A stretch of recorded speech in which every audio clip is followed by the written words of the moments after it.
Did you know that in 2024, only 23% of employees worldwide feel truly engaged at work?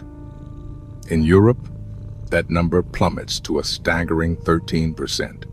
This isn't just about bad jobs or long hours. It's a silent epidemic of profound disengagement, a modern version of what the psychiatrist Viktor Frankl once called an existential vacuum.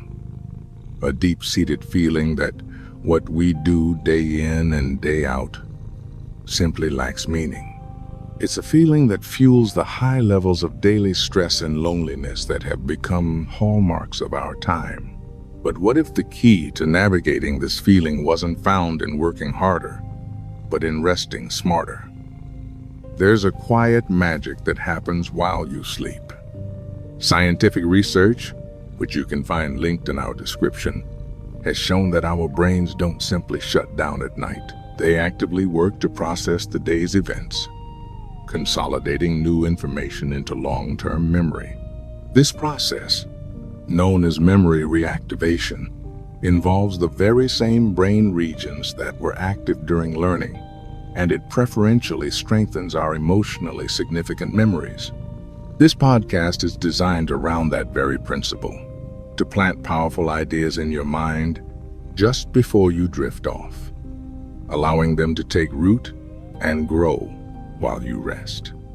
Tonight, our guide on this journey is one of the most profound works of the 20th century, Man's Search for Meaning by Viktor Frankl.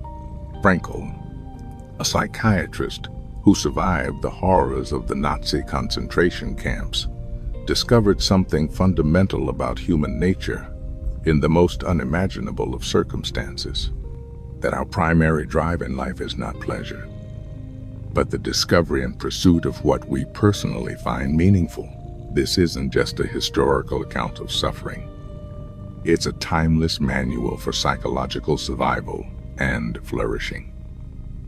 Chapter 1. The Purpose of Pain. Finding Meaning in the Inevitable. We live in a culture that treats suffering like a technical problem to be solved, an error to be deleted from our life's code. But what happens when the suffering is unavoidable? A chronic illness? The loss of a loved one? A career setback we didn't see coming? The common mistake is to believe that a happy life must be a life free of pain. We chase fleeting pleasures, hoping to numb the discomfort.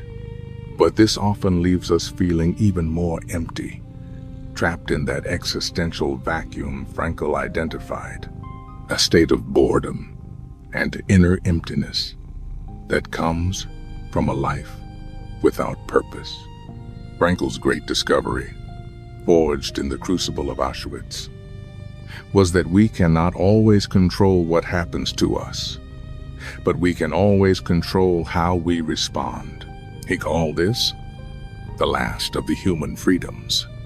The core idea here is what he termed tragic optimism, the ability to remain optimistic in the face of tragedy and to find meaning through our suffering, not in spite of it.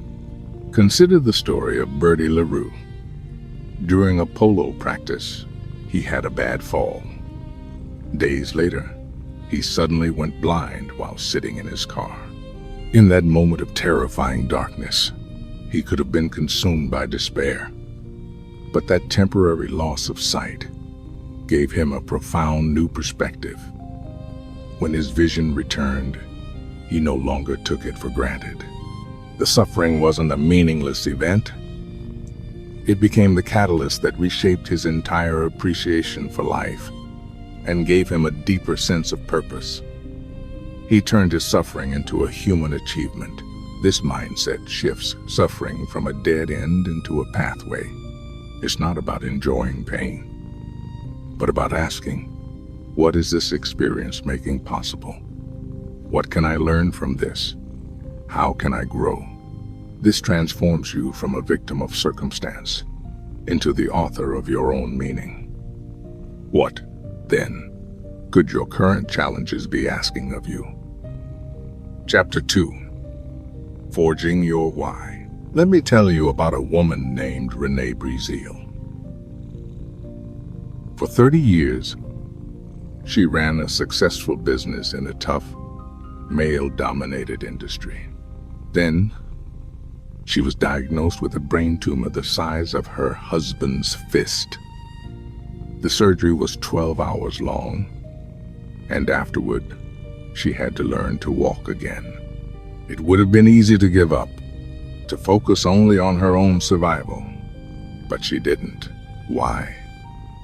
Because her why was bigger than her fear. She felt a profound sense of responsibility to her employees and her company. Her purpose wasn't just to sell bolts and fasteners. It was to lead her team, to uphold the promises she'd made. This sense of purpose became her anchor in the storm, the reason to fight through the grueling recovery. Renee's story is a powerful, real-world example of Frankl's most famous insight. He who has a why to live for can bear almost any how. Frankl believed we don't just invent meaning out of thin air, we discover it. He laid out 3 primary paths to do so. First, by creating a work or doing a deed. Second, by experiencing something or encountering someone essentially through love and connection. And third, by the attitude we take toward unavoidable suffering. Think of your why as the rudder of a ship. Without it, you're tossed about by the waves of daily life, reacting to every gust of wind. But with a rudder, with a clear sense of purpose, you can navigate through even the most violent storms, holding your course because you know your destination. So, what is the work that only you can do? Who are the people you feel responsible for? Answering these questions isn't just an exercise.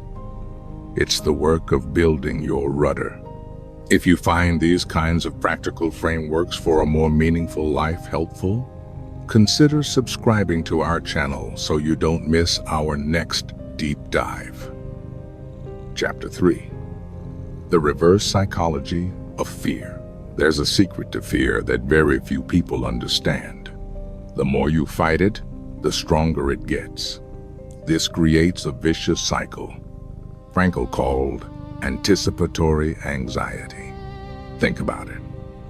You're afraid of public speaking, so you get anxious about the possibility of being anxious. The fear of fear itself becomes the real problem, or you can't sleep. So you start worrying about how tired you'll be tomorrow, and that very worry is what keeps you awake. Your attempt to escape the feeling is precisely what traps you. Frankl tells the story of a young doctor terrified of sweating in public. The more he worried about it, the more he would sweat. Frankl gave him some strange advice. He told him that the next time he felt the fear, he should intentionally try to sweat. He was to say to himself, "Before I only sweated a quart, but now I'm going to pour out 10 quarts." This technique is seen in modern therapy forums where people with obsessive thoughts are encouraged to embrace the thought instead of fighting it, which paradoxically reduces its power. This tool is called paradoxical intention. It's a form of reverse psychology you use on yourself. The formula is simple. Whatever you fear, you deliberately wish for it to happen, often with a dose of humor.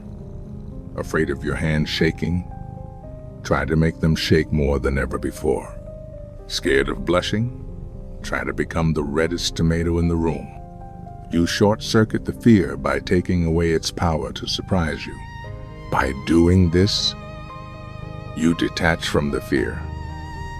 You move from being the victim of the symptom to being an observer, even a director of it. This breaks the cycle of anticipatory anxiety and allows the initial fear to simply fade away. Chapter 4.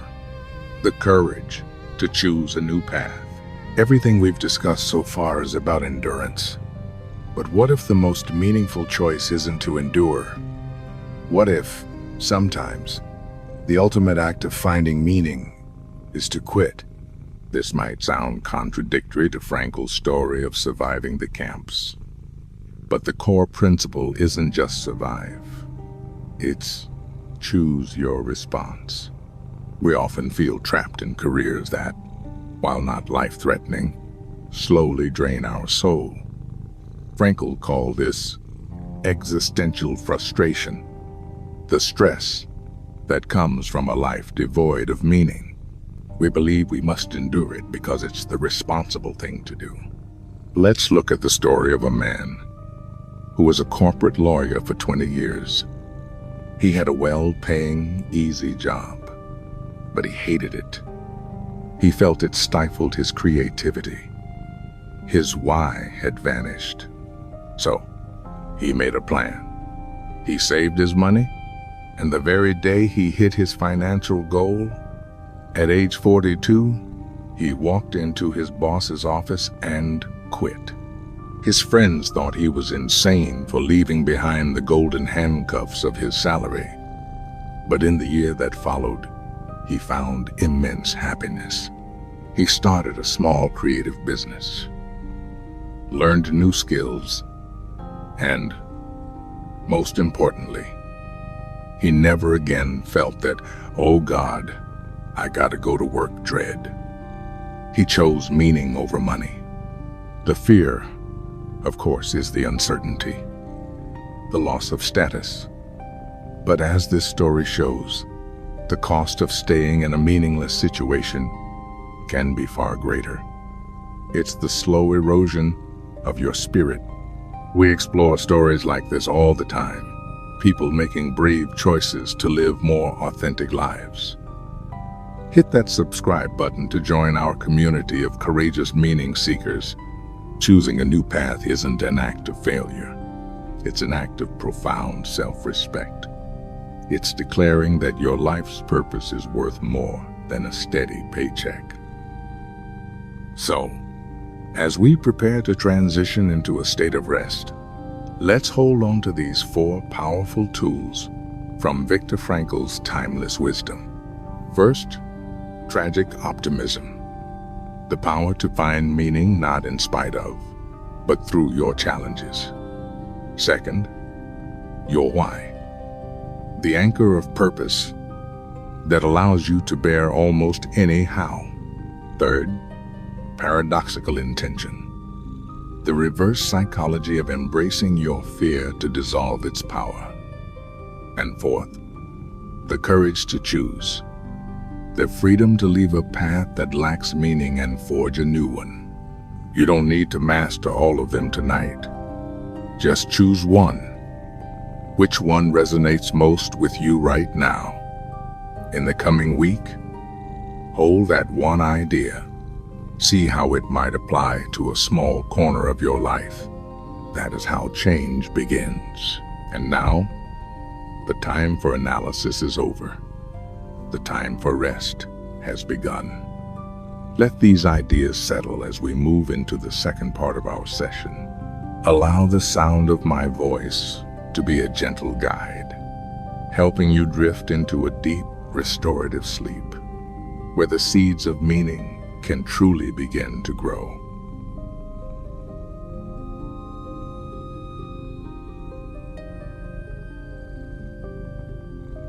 Let your body grow heavy, sinking into the surface beneath you.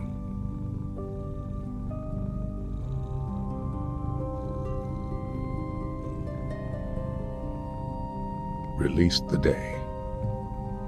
It is done.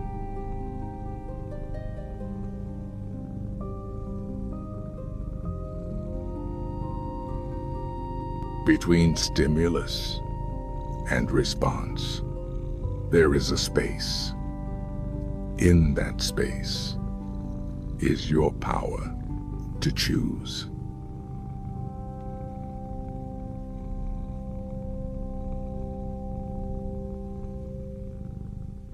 Tonight, You choose rest. Your response is peace.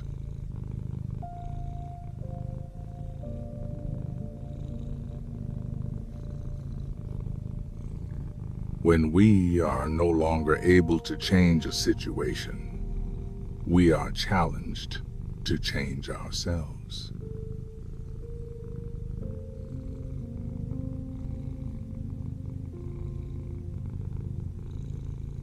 You have the freedom to choose your attitude.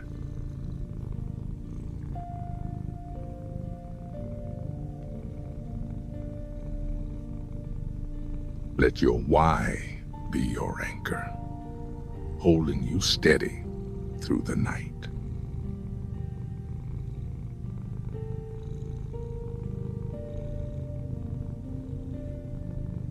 You can bear almost any how. Suffering ceases to be suffering the moment it finds a meaning.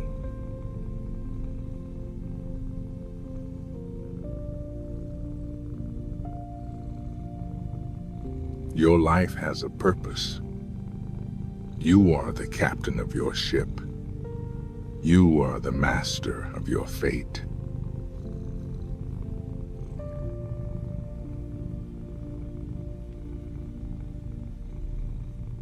Find joy in the small things. A deep breath, the feeling of comfort.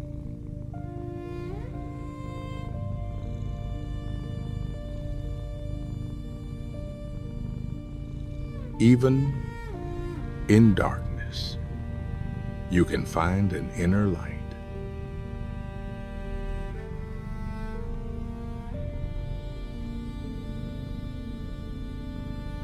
Let go of the fight. Embrace the quiet.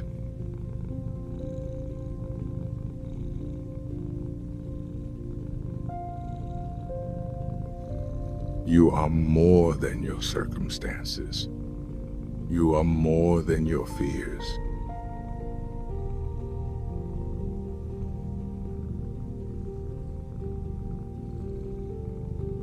Rest now and let your mind consolidate these truths.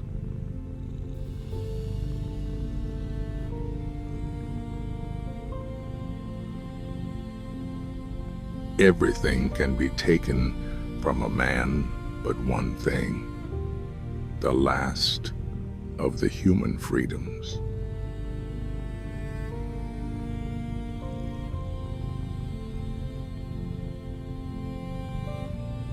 To choose one's own way. Sleep now, sleep deep.